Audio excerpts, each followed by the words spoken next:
자, 거의 없다가 개봉작을 곧바로 보고 와서 털어보는 컨텐츠, 줄여서 거고털. 근데 거고털이 아니라 보고 와서 털어보는 거니까 거곳보털이 죄송합니다. 예, 그만하겠습니다. 거고털에서 멈추도록 하지요. 오늘의 영화는 제가 너무너무 사랑하는 감독 기에르모 델 토로가 제가 너무너무 사랑하는 소설 메리 셀리의 프랑켄슈타인을 가지고 만든 영화 프랑켄슈타인입니다. I created death.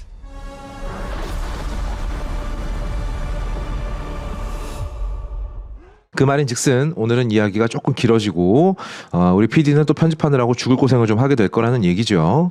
이런 영화들은 제가 원고를 되게 많이 써옵니다. 뭐 보스 같은 영화는 그냥 뭐 앉아서 짜증내는 게 다지만 뭐 영화 안 드신 분들에게는 죄송합니다만 영화가 구려서 어쩔 수가 없어요. 자, 무슨 이야기를 먼저 해볼까 고민을 했는데 아무래도 메리 셀리가 쓴 원작 프랑켄슈타인 이야기를 하지 않을 수가 없겠죠. 이 초판 출간이 1918년, 역시 또 호러소설답게 출판 연도가 1818이네요. 작가 이름을 밝히고 개정판이 출판된 게 1831년입니다. 그러니까 초판은 지금으로부터 대충 200년하고도 7년 전에 쓰여진 이야기라는 겁니다. 영문학 최초의 사이언스 픽션 소설이라는 건데, 이러면 이제 야, 이게 무슨 놈의 사이언스야, 이게 완전 연금술이지 라고 하시는 분들이 있는데 소용없습니다. 당대의 과학은 그 정도를 많이 그렇게 많이 벗어나진 않아요. 그러니까 이게 판타지의 영역이 아니라 과장된 과학의 영역이라고 느꼈던 겁니다. 그러니까 아주 과격하게 요약을 하면 고대 설화, 뭐 신화 이런 거를 제외하고 사실적으로 존재하는 과학기술 위에서 상상력을 더해서 써낸 최초의 영문학 사이언스 픽션 소설이라고 생각하면 됩니다.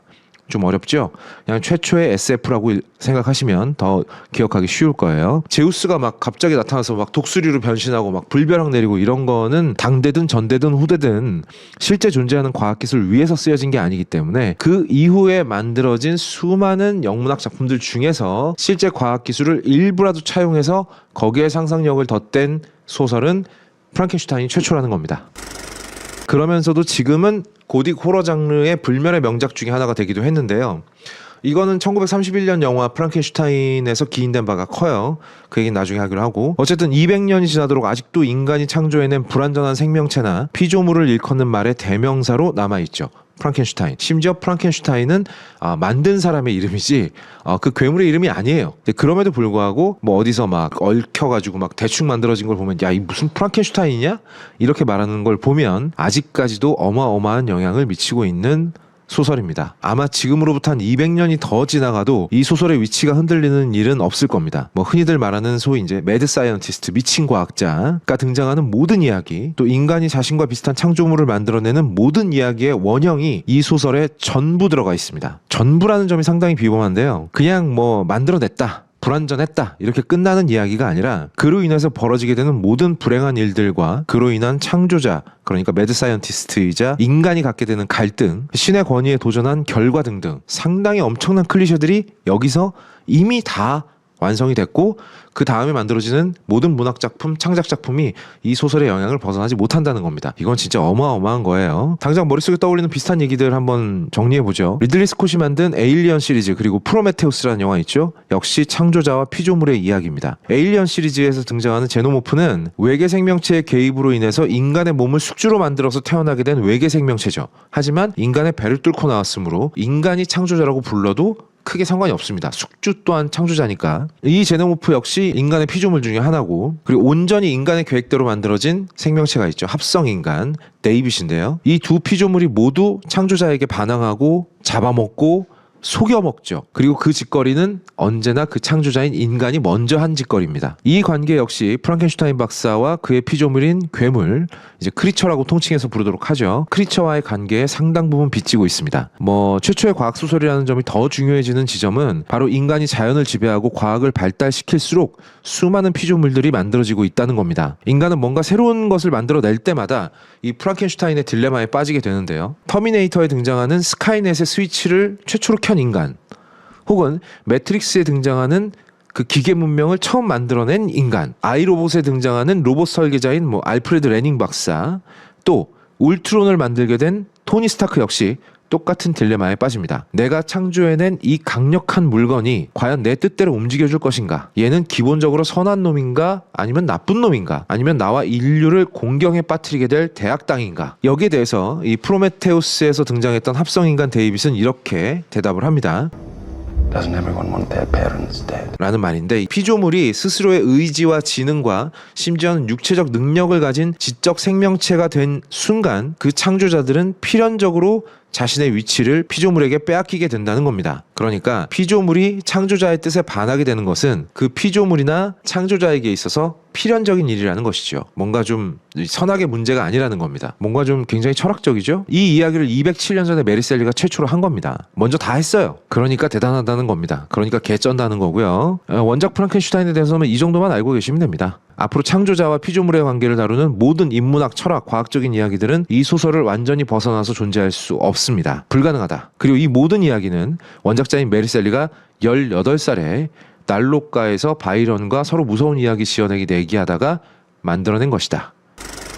이렇게 개쩌는 원작이니까 당연히 영화로 만들어졌겠죠. 1910년에 제작한 무성 영화부터 시작해서 바로 올해 만들어진 기에르모 델토로 감독의 영화까지 엄청나게 많이 영화로 만들어졌습니다. 그 중에서도 꼭 기억해야 되는 영화가 있는데 1931년에 제임스 웨일 감독이 만든 프랑켄슈타인입니다. 제목이 그냥 프랑켄슈타인이에요. 이걸 왜 기억해야 되냐면 여러분들 머릿속에 프랑켄슈타인 하면 딱 떠오르는 이미지 있죠? 그 이미지를 만들어낸 게 이 영화이기 때문이에요. 그 물잔 얹어 놓을 수 있을 것 같은 그 평평한 대가리, 그리고 거기다 옆에 나사 하나 꽂고 있는 거예요. 그 이미지가 처음 사용된 영화가 바로 1931년에 제임스 웨일이 만든 프랑켄슈타인인데 이 영화가 26만 달러로 만들어져서 1200만 달러를 벌었어요. 어마어마하게 흥행을 한 거죠. 그렇게 초대박이 나면서 이 이미지가 엄청나게 유명해지고 프랑켄슈타인에 등장하는 괴물, 그러니까 크리처의 대표적인 이미지가 된 거죠. 이런 외모를 갖고 있고 좀비처럼 느리게 움직이고 어눌하게 말하는 괴물의 이미지는 거의 한 7, 80년 동안 프랑켄슈타인을 상징하는 이미지가 됩니다. 거기에 매드 사이언티스트인 헨리 프랑켄슈타인과 이 영화에서는 빅터 프랑켄슈타인이 아닙니다. 이 영화에서는 헨리 프랑켄슈타인이라고 등장을 해요. 그의 조수인 곱추, 이렇게 두 명이 이제 짝을 지어서 막 탑 안에서 돌아다니잖아요. 막 높은 탑 위에서 미치광이 과학자 한 명과 이렇게 등이 이렇게 굽어 있는 혹은 막 안진뱅이거나 이런 조수가 함께 막 어떤 사악한 계획을 이야기하는 모든 장면의 소스는 원 소스는 바로 이 영화입니다. 1931년에 만들어진 영화 프랑켄슈타인, 제임스 웨일의 영화. 이게 2004년에 만들어진 반 헬싱이라는 영화에서도 고스란히 재탕이 되는데 이 이미지가 2004년에 스티븐 소머즈가 반 헬싱이라는 영화를 만들어요. 휴잭맨을 가지고 만든 영화인데 약간 그 다크 유니버스 같은 영화죠. 뭐 괴물들 막 고전 소설 속에 등장하는 괴물들 싹 다 등장하는 영화인데 뱀파이어 나오고 드라큘라 나오고 뭐 프랑켄슈타인의 괴물 나오고 막 이러는, 사실 영화는 별론데요. 상당히 별로지만 근데 뭔가 좀 집대성 해놓는 걸 보는 재미는 있거든요. 거기다가 이 영화에 등장하는 젊은 시절의 휴잭맨 너무 멋있고요. 케이트 베켄세일, 와우, 너무 예쁘죠. 이 영화에서도 그 높은 탑에 매드 미치광이 과학자와 그의 곱추 조수, 이 이미지가 그대로 사용이 됩니다. 또 제가 아까 말을 했지만 이 고전 소설인 프랑켄슈타인에서 이 공포를 불러일으키는 괴물의 존재에 집중한 영화, 최초의 영화가 바로 이 1931년작 프랑켄슈타인입니다. 제임스 웨일은 이 공포의 감정을 불러일으키는 괴물의 이야기에 집중을 했고요. 이 영화에서 프랑켄슈타인의 피조물은 크리처가 아니라 몬스터입니다. 몬스터. 말도 안 통하고 그냥 빨리 잡아 죽이는 수밖에 없는 그런 공포스러운 존재죠. 이 영화 때문에 오랜 세월 프랑켄슈타인의 피조물은 고딕 호러 영화의 주인공으로 등장을 했습니다. 근데 좀 불행한 얘기인데 이 제임스 웨일 감독은 이 자신의 영화 속에서 이 피조물을 잘못 만들어진 괴물처럼 그려놨잖아요. 근데 정작 본인이 그 당시 미국 사회에서는 정상인 대접을 받기가 거의 불가능에 가까웠던 게이였다는 겁니다. 나중에 이 사실이 이제 강제로 아우팅이 돼서 막 사람들한테 손가락질 받다가 투신 자살로 생을 마감하게 되는데 스스로가 그렇게 몬스터 같은 존재가 되어서 손가락질 받은 끝에 그렇게 안타까운 선택을 하고 말았다는 점이 자신이 만든 영화의 주인공을 따라간 것 같기도 하고요. 참 아이러니하면서도 안타까운 일이죠. 어쨌든 프랑켄슈타인이 등장하는 영화는 엄청나게 많습니다. 그리고 제가 한 편 더 꼽자면 케네스 브레너 감독이 1994년에 만든 메리 셀리의 프랑켄슈타인이라는 영화가 있습니다. 굳이 뭐 이 영화가 뭐 그렇게 막 잘 만든 영화 대접을 받지 않는데 이 영화를 제가 꼽는 이유는 원작에 정말 충실한 영화이기 때문이에요. 감독인 케네스 브레너는 영국 출신의 셰익스피어 처돌이로 유명한 사람인데요. 이 사람은 아침 먹고 셰익스피어, 점심 먹고 셰익스피어, 저녁 먹고 셰익스피어, 자기 전에 셰익스피어, 아침에 일어나면 셰익스피어, 머릿속에 셰익스피어밖에 안 들어있는 사람인데 여러분들이 다 알만한 영화를 만들었어요. 토르 1편, 토르 천둥의 신을 만든 감독이기도 합니다. 반응이 좋지 않았죠. 거기다가 나중에 어벤져스에서 토니 스타크가 토르를 보고 조롱하잖아요. 야! Shakespeare in the Park? 라고 조롱을 하잖아요. 그게 바로 토르 1편이 너무 셰익스피어 연극 같은 분위기로 나왔다라는 어떤 자주적인 조롱인데 그 세익스피어 분위기의 토르 1편을 만든 사람이 바로 이 케네스 브래너 감독입니다. 최근에는 이제 본인이 직접 주연을 한 작품들, 또 다른 고전이라고 할 수 있는 에거서 크리스티의 소설들을 영화로 만들고 있는데요. 에르큘 포아르를 주인공으로 해서 007 시리즈처럼 막 만들고 있는데 오리엔트 특급 살인, 나일 강의 죽음, 그리고 베니스 유령 살인 사건 이렇게 만들어서 연작을 만들어내고 있습니다. 평가는 좀 많이 갈리는 편이에요. 개인적으로 저의 평가를 물어보신다면 오리엔트 특급 살인만 재밌습니다. 나머지는 그냥 그래요. 어쨌든 배우로서도 굉장히 왕성하게 활동하는 사람인데 테넷 보셨죠? 테넷에서 이 메인 빌런 안드레이 사토르 역을 맡았고요. 오펜하이머에도 나왔습니다. 그러고 보니까 크리스토퍼 놀란 영화에 많이 나왔네. 오펜하이머에서는 닐스 보어 역을 연기했습니다. 제 생각에는 이 사람은 연출력보단 연기력이 나은 편이에요. 아무튼 이 사람이 직접 주연하고 감독한 영화가 바로 메리 셀리의 프랑켄슈타인. 세익스피어 처돌이답게 최대한 원작을 충실하게 재현하려고 온갖 정성을 다 기울인 영화입니다. 원작에서 바꾼 게 거의 없을 정도로 원작을 거의 그냥 그대로 따라갑니다. 평론가들이 이 영화 보고 원작하고 좀 눈에 띄게 다른 점은 괴물의 덩치밖에 없다라고 얘기를 했는데 원작에서는 이 괴물의 키가 2m 50cm예요. 막 어마어마한 덩치를 자랑하는 괴물로 등장을 하는데 이 영화에서 이 프랑켄슈타인의 피조물 역할을 한 배우가 다름 아니라 로버트 드니로이기 때문에 키를 2m 50으로 만들 수가 없었습니다. 자, 로버트 드니로가 괴물 연기를 한다. 땡기지 않습니까? 보고 싶죠? 왓챠에 있습니다. 자, 근데 기에르모 델 토로의 프랑켄슈타인 얘기하면서 왜 다른 영화를 소개하냐 그러면 제가 아까도 말했지만 이 영화는 두 가지 측면에서 가치가 있습니다. 첫 번째로 이 영화를 정독을 하면 어디 가서 나는 프랑켄슈타인 원작 소설을 읽었어 라고 말해도 무방할 정도로 원작을 충실하게 따라가고 있고요. 두 번째, 무려 다른 사람도 아니고 로버트 드니로가 크리처 연기를 하는 걸 볼 수 있는 거의 유일한 영화입니다. 뭐 악당 연기, 악역 연기 이런 거 많이 했지만 괴물, 크리처 연기를 로버트 드니로가 한다? 거의 유일한 작품이기 때문에 한 번쯤 볼 가치가 있다. 그리고 다른 배우진도 굉장히 좋아요. 엘리자베스 역할을 헬레나 보넴 카터가 연기를 했는데 상당히 뭐 어마어마하죠. 이런 출연진의 이런 영화, 이런 고전을 다루고 있는 영화 상당히 귀합니다. 아무래도 직접 본인이 빅터 프랑켄슈타인 역을 했기 때문에 이야기의 비중은 피조물 쪽보다는 창조자 쪽에 더 무게가 실려 있기는 합니다. 그게 이 영화의 가장 큰 흠결 중에 하나인데 피조물을 연기하는 쪽이 다른 사람도 아니고 로버트 드니로인데다가 이 영화가 굉장히 연극적이거든요. 역시 세익스피어 처돌이답게 굉장히 연극적으로 찍어놨어요, 영화를. 대사 처리하는 부분도 굉장히 길고 독백 처리하는 부분도 많이 있습니다. 근데 그걸 로버트 드니로가 해준다? 날라댕기는 거죠, 막. 다소 부족한 피조물의 서사를 그냥 로버트 드니로가 다 메꿔줍니다. 아주 강렬하게 머릿속에 남아서 기억하는 대사가 있는데 피조물이 프랑켄슈타인 박사랑 모닥불을 피워놓고 앉아가지고 그 사람한테 하는 얘기가 있어요. 내 가슴엔 네가 상상하지도 못한 사랑이 있어. 그리고 내 가슴엔 네가 감히 상상하지 못한 분노도 있지. 네가 내 부탁을 들어준다면 나는 전자를 택할 것이고 네가 내 부탁을 거절한다면 나는 후자를 택할 거야. 그리고 내 분노는 너의 가족들의 피로 씻어내게 될 거야. 라는 대사가 있는데 아름답지 않습니까?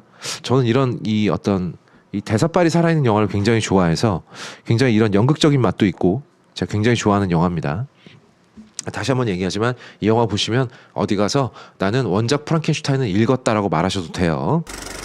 그리하여 돌고 돌아서 이제 이 영화의 감독인 기에르모 델 토로 이야기를 해봐야 되는데 이걸 또 길게 풀었다가는 아마 PD가 저를 살해할 겁니다. 앞설이 너무 길었기 때문에 간단하게 이야기하자면 기에르모 델 토로는 쉐이프 오브 워터의 감독입니다. 아카데미 받았죠. 물론 이 영화의 각본도 직접 썼습니다. 쉐이프 오브 워터가 무슨 내용이죠? 냉전 시대를 배경으로 해서 장애를 갖고 있는 외로운 인간 여자와 인간과 물고기와 개구리 그 어딘가에 있는 양서류 인간이 둘이 서로 사랑에 빠져서 무려 섹스까지 하는 내용이에요. 물론 그 외에 사이드 스토리가 잔뜩 있지만 에센스는 이거죠. 그러니까 기에르모 델 토로의 영화에서 인간 백인 남자는 좋은 역할로 등장하는 경우가 거의 없습니다. 아예 없다라고 말할 수가 없는 이유가 퍼시픽 림이라는 영화도 이 기에르모 델 토로가 만들었기 때문에 아예 없다라고 말할 수는 없는데 거의 없다고 볼 수 있어요. 이 사람은 간단하게 말하면 크리처 빠돌입니다. 온갖 종류의 크리처들을 전부 섭렵하고 또 이들한테 굉장히 무한한 애정을 갖고 있는 사람이죠. 그래서 이 사람이 만든 영화의 주인공들은 대부분 흉악하고 무시무시하게 생긴 비인간 괴물들이 많습니다. 이 사람이 헐리우드 거대 자본으로 만든 영화만 살짝 보자면 한 4편 정도 되는데 헬보이 1편과 2편을 만들었고요. 괴물이 주인공이죠. 그리고 블레이드 2편이 있는데 제가 이 영화를 정말 사랑하거든요. 다크나이트의 주인공이 배트맨이 아니라 조커인 것처럼 블레이드 2편의 주인공 역시 주인공이 블레이드라기보다는 노막이라는 변종 뱀파이어예요. 저는 정말 이 영화를 다크나이트만큼 좋아하는데 다크나이트와 비슷한 수준의 명작이라는 게 아니고요. 제가 이 영화를 다크나이트만큼 좋아한다는 얘기입니다. 이런 비극적인 어떤 비인간 괴물을 또 다른 흡혈귀 변종 헌터가 사냥하는 이야기인데 무술 감독이 누군가 하니 무려 견자단입니다. 그래서 액션이 정말 기가 막힌 데다가 그 어떤 양쪽으로 보더라도 다 비극적인 이야기거든요. 이걸 굉장히 장중하게 그려놨는데 저는 슈퍼히어로 영화 탑 10을 뽑으라 그래도 이 영화가 들어가고요. 탑 5를 뽑으라 그래도 전 개인적인 사심으로 이 영화 넣을 것 같아요. 그 정도로 재밌는 영화니까 안 보신 분들은 꼭 보시기 바랍니다. 그리고 이제 퍼시픽 림 같은 경우에는 이 사람이 얼마나 지독한 덕후인가를 정말 얼마나 좀 지긋지긋한 덕후인가를 보여주는 영화인데 일본의 어떤 전대물, 거대 사이즈의 로봇물, 그리고 괴수물에 대한 오마주를 아주 그냥 덕지 발라가지고요. 이게 헐리우드 감독이 만든 영화인지 아니면 전대물 팬이 만든 무슨 매드무비인지 모를 정도로 덕력을 그냥 핵폭발을 시켰는데 놀라운 건 지금까지도 2013년 이후로 거대 로봇이 등장하는 영화 중에 이 영화를 뛰어넘는 영화가 없습니다. 기본적으로 영화를 졸라 잘 만드는 사람입니다. 대자본으로 만든 영화들도 이런데 지 맘대로 만든 영화들은 어떻겠어요? 뭐 크로노스, 미믹, 뭐 이거 두 편은 이제 초기작이니까 좀 빼더라도 악마의 등뼈, 판의 미로 이 사람의 초기작들은요. 잔혹 동화 혹은 어반 판타지 같은 형식을 띠고 있는데 팀 버튼을 생각하셔도 되는데 팀 버튼하고는 조금 달라요. 팀 버튼의 영화들은 대부분 사회하고 완전히 격리된 배경을 갖고 있거든요. 대표적으로 뭐 가위손이라든지 그냥 가상의 마을을 무대로 하고 있는 영화고 이 사람이 만든 팀 버튼이 만든 배트맨 역시 고담시라는 어떤 현실과는 상당히 거리가 있는 판타지 세상을 배경으로 하고 있는 영화들이잖아요. 근데 기에르모 델 토로의 영화들은 판타지를 주 무대로 하고 있기는 한데 현실을 적극적으로 품은 판타지를 주로 그려요. 판의 미로나 악마의 등뼈는 스페인 내전이 배경입니다. 이 두 영화에서 이 스페인 내전을 뺄 수 없을 정도로 굉장히 깊이 관여되어 있고요. 어른들의 전쟁에 휘말린 아이들을 판타지 세상 속으로 끌어들인 다음에 판타지와 현실이 만나는 지점에서 비극적인 이야기를 만들어냅니다. 아마 그래서 잔혹동화라는 별명도 붙은 것 같은데요. 완전한 동화도 아니고 완전한 현실도 아니고 그 틈사고 어딘가에서 이야기를 진행시키는 경우가 많습니다. 그리고 영화를 바라보는 시선은 인간이라기보다는 어린아이나 혹은 어린아이가 인간이 아니라는 말이 아니고요. 성인 인간이 바라보는 그런 세상이 아니라 어린아이나 괴물의 시선으로 그걸 바라보게 만듭니다. 근데 또 그걸 너무나 아름답게 표현을 해내서 정말 눈깔 돌아가게 만들죠. 그렇기 때문에 우리는 일반적인 판타지나 현실 기반에서 볼 수 없는 독특한 시선으로 사건을 바라보게 됩니다. 우리가 생각하는 대표적인 판타지 영화가 뭐가 있죠? 반지의 제왕, 해리포터 시리즈가 있겠죠. 여기는 모두 인간 주인공의 시선으로 뭐 반지의 제왕 같은 경우는 호빗이긴 합니다만 인간형 주인공의 시선으로 인간을 많이 벗어나지 않는 시선으로 바라보게 되지만 이 기에르모 델 토로의 영화들은 완전히 다른 시선으로 현실을 바라보게 만들어요. 그래서 굉장히 그거 하나만으로도 독특한 맛이 나는데 이 사람의 영화가 갖고 있는 정말 기가 막힌 분위기와 톤과 미장센이 있습니다. 이건 영화를 보지 않으면 설명이 안 되는 부분인데 뭐 대표적으로 헬보이 같은 걸 보면 인간들 편에 서서 괴물들을 때려잡는 슈퍼히어로 캐릭터잖아요. 정작 얘의 정체성은 어때요? 기본적으로 얘는 악마예요. 얘가 인간들을 위해서 때려잡는 몬스터들이 오히려 본인에 가까운 종족이란 말입니다. 얘는 괴물들이나 악마들 사이에서 나타나면 오 헬보이다 이러고 막 숭배를 받고요. 인간들 사이로 들어가면 따돌림을 받아요. 그런데 인간들 편에서 싸우고 있죠. 그래서 헬보이는 끊임없이 자기 정체성에 대해서 번민합니다. 내가 지금 이렇게 맞게 살고 있는 거 이게 맞나 진짜? 이게 맞아? 나는 그냥 팔자대로 악마들 편에 붙어가지고 인간들 때려잡고 세상의 종말을 막 앞당겨야 되는 존재 아니야? 라는 번민을 끊임없이 합니다. 이런 고민을 품고 있는 슈퍼히어로 영화 헬보이가 유일하다고 볼 수 있겠죠. 그래서 그렇게 기에르모 델 토로 본인도 헬보이를 연출하고 싶어 했던 거고요. 그런데 2편까지 만들고 수익이 안 나와서 중단됐습니다.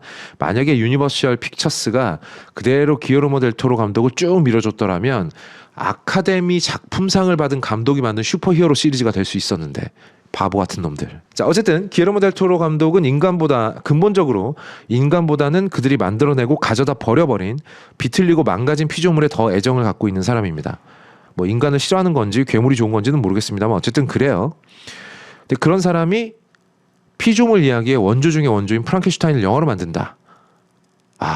전 참지 못하고 극장으로 달려가고 말았습니다. 극장에서 이 영화를 보고 너무 좋아서 넷플릭스로 이제 공개가 됐을 때 또 다시 봤는데 확실히 영화관에서 관람할 때가 이 영화가 훨씬 더 좋았던 것 같아요. 작품의 특성상 어두운 화면이 많아서 극장에서 더 제대로 보인 것도 있지만 이 작품의 중요한 메시지 중에 하나가 외로움과 황량함이거든요. 이거는 큰 화면으로 볼수록 더 그 느낌이 더 강렬하게 살아납니다. 감독 또한 그걸 정확하게 노리고 극장에서 큰 화면으로 감상하는 것을 기준으로 잡고 정말 넷플릭스 돈을 막 빵빵 써가면서 찍은 영화기도 하고요. 저희 집에 있는 TV가 88인치 슈퍼 아몰레드인데요. 약간 자랑하는 겁니다. 좀 졸라 큰데 그럼에도 불구하고 극장에서 보는 느낌은 구현이 안 됐습니다. 거기다가 이 영화는 모든 장면에서 색감과 미장센, 각종 구조물이나 소품 혹은 카메라의 각도 이런 거를 막 절묘하게 배치를 해서 정보량이 엄청나게 많은 영화거든요. 그러니까 가능하면 큰 화면에서 큰 소리로 틀어놓고 보셔야 됩니다. 정말 뜯어말리고 싶은 건 이걸로는 보지 마세요. 핸드폰으로 보시는 거는 안 됩니다. 네, 차라리 정 안 되겠다면 태블릿이라도 쓰세요. 네, 그 정도는 합시다. 근본적으로 프랑켄슈타인의 이야기는 다 아실 테니까 달라진 점만 이야기해 보도록 하죠. 일단 이 영화에서 오스카 아이작이 연기하고 있는 빅터 프랑켄슈타인 박사는 원작하고 상당히 흡사합니다. 어머니의 죽음을 겪은 후에 내가 죽음을 정복하겠다 막 이러면서 깝치다가 대학에서도 쫓겨날 위기였는데 원작에는 등장하지 않는 무기상, 무기 파는 사람이요. 하인리히 하를랜더라는 사람을 만나요. 이 사람은 이제 크리스토퍼 발츠가 연기를 했죠. 이 사람을 만나서 자금 지원을 받아서 전쟁에서 죽은 시체들을 조립해서 번개에서 끌어온 전기를 꽂아가지고 부활시키는 짓을 하죠.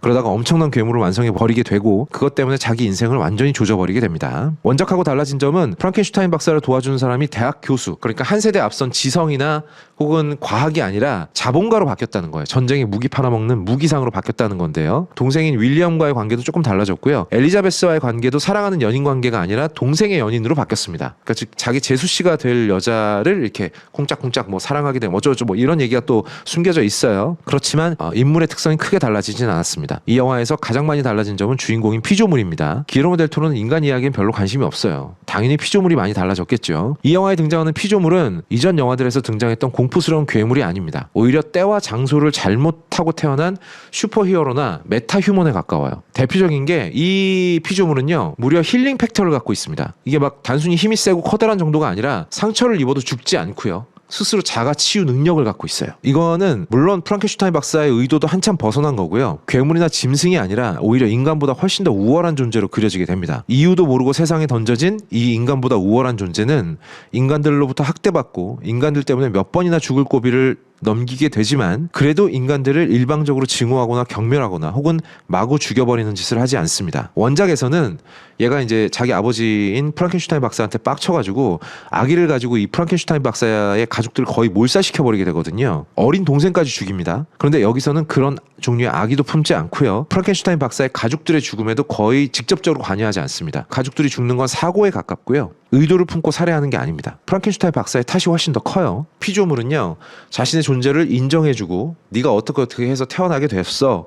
그리고 너는 괜찮아, 너는 괜찮은 존재야라고 인정해주고 쓰다듬어줄 아버지나 가족이 필요할 뿐인 훨씬 더 안쓰러운 존재로 그려지게 됩니다. 그리고 우리 피조물 러버인 기에르모 델 토로는 이 피조물이 등장하는 모든 장면을 잔혹하고 어둡게 표현하지 않고요. 이 괴물이 혼자 상처를 치유하고 일어서는 장면에서의 톤을 보면 굉장히 파스텔 톤의 동화적인 톤을 넘어서서 거의 성스럽게 그려내고 있어요. 마치 죽음을 극복하고 일어나는 지저스의 모습 같습니다. 이 피조물이 참지 못하고 폭력을 행사하거나 혹은 자기가 아끼는 사람을 지키기 위해서 자신의 능력을 사용하는 장면은 마치 슈퍼히어로가 자기 능력을 쓰는 것처럼 신이 불벼락을 내리는 것처럼 연출되어 있습니다. 프랑켄슈타인의 괴물이 뭐 이렇게 잘생겼어? 라는 감상평이 나오는 이유도 여기에 있어요. 진짜 잘생긴 사람이 연기를 했고요. 애초에 괴물로 그릴 생각이 없었거든요. 인간이 만들었지만 인간을 넘어서는 강력하고 아름다운 존재로 만들어놨기 때문입니다. 자, 그렇다면 단순히 기에르모 델 토로가 크리처를 너무 좋아해서 그런 걸까요? 당연히 그건 아니겠죠. 델 토로 감독은 인터뷰에서 아버지와 아들에 대해서 말하고 싶었다고 했는데 그런 측면에서 본다면 이 영화는 괴물 영화나 창조자와 피조물의 관계가 아니라 부자 관계에 훨씬 더 집중되어 있다라는 생각이 듭니다. 애초에 프랑켄슈타인의 원작과 다르게 이 피조물의 육체는 한 사람의 육체나 혹은 한 사람의 두뇌를 써서 조립하지 않고 전쟁터에서 죽은 시신들에서 닥치는 대로 따다가 조립을 한 존재예요. 그러니까 누군가의 무언가를 물려받고 태어난 존재가 아니라는 거죠.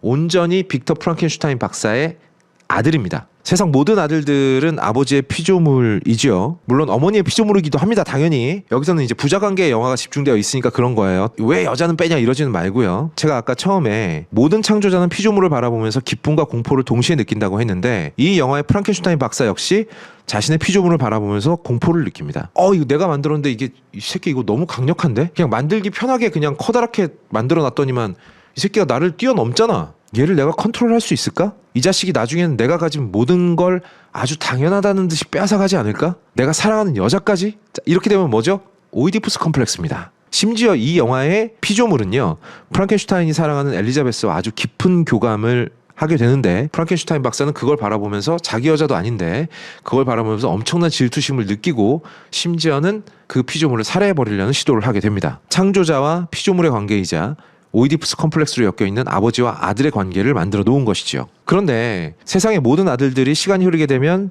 자기의 피조물을 창조하게 되고 그 피조물과 창조자는 서로 증오하고 죽이려 든다면 어떻겠습니까? 그럼 이 세상이 너무 정말 어묵해지고 잔인해지지 않겠어요? 서로를 괴물처럼 바라보고 이런다고 한다면요. 기에르모 감독은 이 영화 끝에 마침내 지금까지 프랑켄슈타인 영화들에서 단 한 번도 나오지 않았던 피조물이 창조자를 용서하는 장면을 그려 넣었습니다.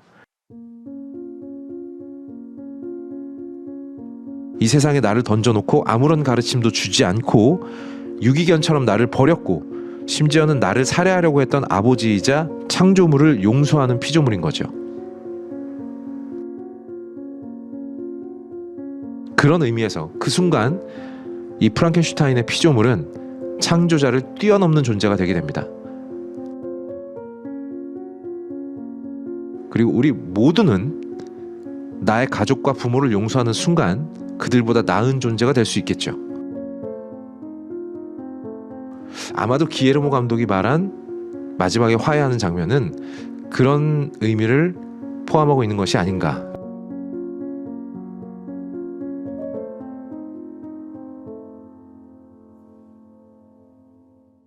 자, 이 정도면은 원작을 충실히 지키면서도요, 자신의 색깔과 자신의 이야기를 덧칠해 놓은 굉장히 훌륭한, 미학적으로도 훌륭하고 영화적으로도 훌륭한, 그러면서도 원작에 대한 충분한 예우를 갖추고 있는 정말 좋은 영화라고 보실 수 있겠습니다. 이 영화에 드리는 저의 등급은 따로 없습니다. 넷플릭스에 있으니까 무조건 보시기 바랍니다. 저희 걸작서는 여러분들에게 추천과 구독을 강요하지 않습니다. Creativity. Thing I don't know about, but I do. You're a fat fucking piece of shit. You know that, Ed? We do this shit for a living. Go on. 강요하지 않습니다. 구걸합니다. 제발 도와주세요. 제발 눌러주세요. 뭘? 이걸. 그리고 이걸.